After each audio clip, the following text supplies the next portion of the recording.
Hello everyone and welcome back to Final Fight 2. We are playing as Hager, as I'm sure you've noticed, but everyone will get their time to shine. Hager controls and plays almost exactly like he did in the original Final Fight. He has all the same moves and abilities.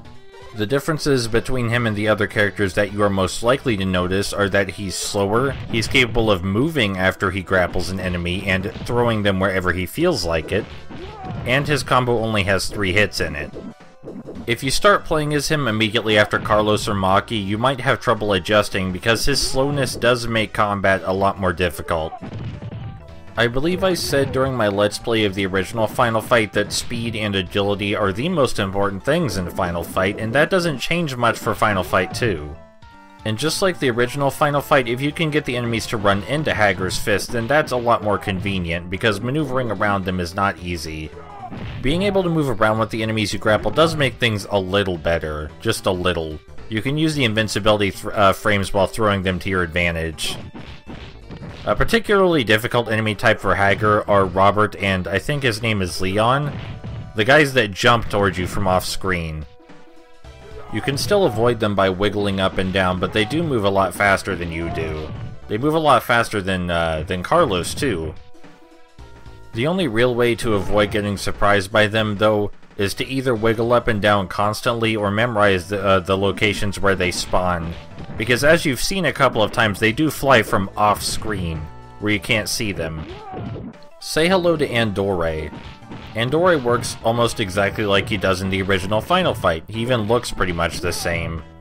He is formidable, hurts a lot, and has a lot of health, but there are many ways to deal with him. He is vulnerable to jump kicks to thrown enemies, and if you stand just slightly above or below him, you can easily hit him when he switches planes. Even Hager has the upper hand against him because he's kinda slow. The one thing you don't want to do is stand directly in front of him horizontally, because he will smash into you with his chest, and that hurts a lot. One of the most dangerous things about him is how quickly he charges. As you've seen a couple of times, Hager's grapple in particular makes it really easy to get enemies in a corner. There are some enemies that are capable of stopping you if you try to snipe them by punching them as soon as they stand up, but most of them don't have any kind of defense against this sort of thing. Even Andore doesn't have a defense against it. I don't recommend trying it with Atlas or Joni, the guys that can block, because I seem to remember them being very capable of grappling you if you try that sort of thing on them. And their grappling is their worst attack. Just stay at a distance from them at all times, really. Yeah, his name is Leon, I had it right. Leon and Robert go down really quickly, thankfully. I think that's intentional because they are some of the most obnoxious enemies. That's not some kind of slight at the game, by the way. I'm pretty sure Robert and Leon are meant to be obnoxious. They seem to be designed specifically with that in mind, like 2P in the original game. This game doesn't really have a 2P.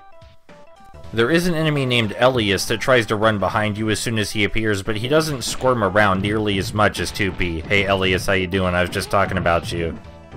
There's a second character like Elias, I can't remember his name, but if you see a guy with a baton, they're almost always guaranteed to run immediately behind you as soon as they come on screen. But they take forever to attack, which makes them pretty useless. Back to Robert and Leon for a second. There is a mercy in their design in that their attacks don't deal very much damage, but it can really put you in a sour spot. Oh, Elliot. Elliot and Elias. What strange names. If you do wind up standing horizontally across from Andore because you have no choice for some reason, a jump kick, if you use it quickly enough, will get you out of that. Or a desperation attack, but unlike the original Final Fight, the desperation attack in this game is not a necessity. At least it's not in most situations, but the original Final Fight expected you to use the desperation attack a lot.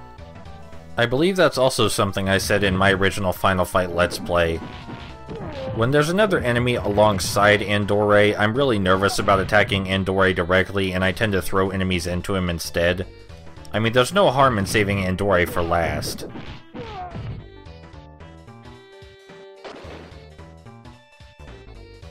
So I did skip ahead a bit, as I'm sure you've noticed, thanks to that transition, because this level was 9 minutes long originally.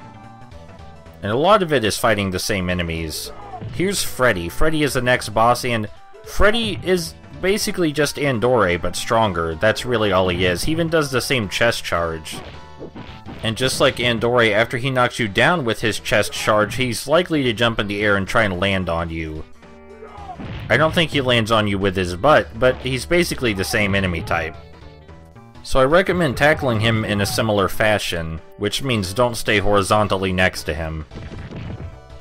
The enemies that spawn alongside the bosses are limited. I recommend using them to throw into the boss to whittle down their health in the meantime, but you should get rid of all the enemies a boss has with him before you tackle the boss. It's just a really bad idea to not do that. Believe me, I've tried many times to find a way to tackle the bosses before the weaker enemies, and it's possible, but it's so much harder. I guess I'm really not talking about Freddie a lot, but he's such a pushover. Speaking of Freddie, let's talk about his backstory. He was originally part of the Marine Corps and was opposing a corrupt officer there, and he accidentally killed the officer with a fake gun. Accidentally. I'd love to hear how that happened. I don't believe it's ever stated in any fluff material why he joined Mad Gear, but they probably promised him something, as they tend to do with everyone. That was easy enough to counter. Really, Freddie is a pushover.